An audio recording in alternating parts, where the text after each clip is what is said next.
Selamat siang Indonesia, Anda menyaksikan seputar Bali terkini pukul 11 WITA bersama saya, Santi Maharani.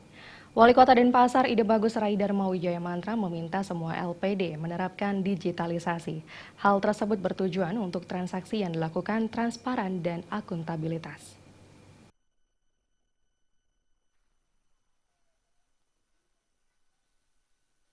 Digitalisasi LPD sangat baik diterapkan karena transaksi menjadi transparan dan akuntabel.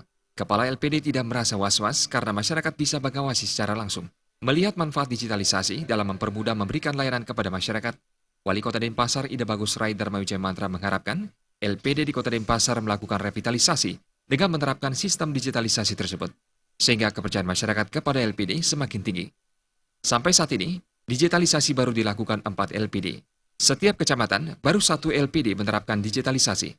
Diharapkan pada tahun 2017, semua LPD menerapkan sistem digitalisasi dengan memperhatikan infrastrukturnya. Yang sudah melaksanakan per kecamatan baru satu, jadi ada 4. Dan ini kita ya mungkin 2017 semua juga ngambil. Ya, tapi ini kan harus juga ada infrastrukturnya ya, harus ada cyber optiknya harus ada lah. Kalau pakai wireless agak sedikit terganggu nanti. Jadi ya mungkin wilayah-wilayah yang sudah dilewati oleh cyber optik, ya kabel optik itu. Jadi itu mungkin mereka sudah sanggup semua. Saya rasa mereka sudah pada ready semua.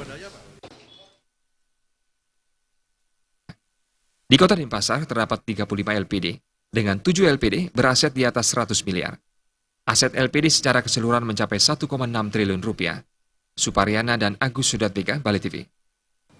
Sekian seputar Bali terkini kali ini. Terima kasih untuk perhatian Anda. Salam Indonesia.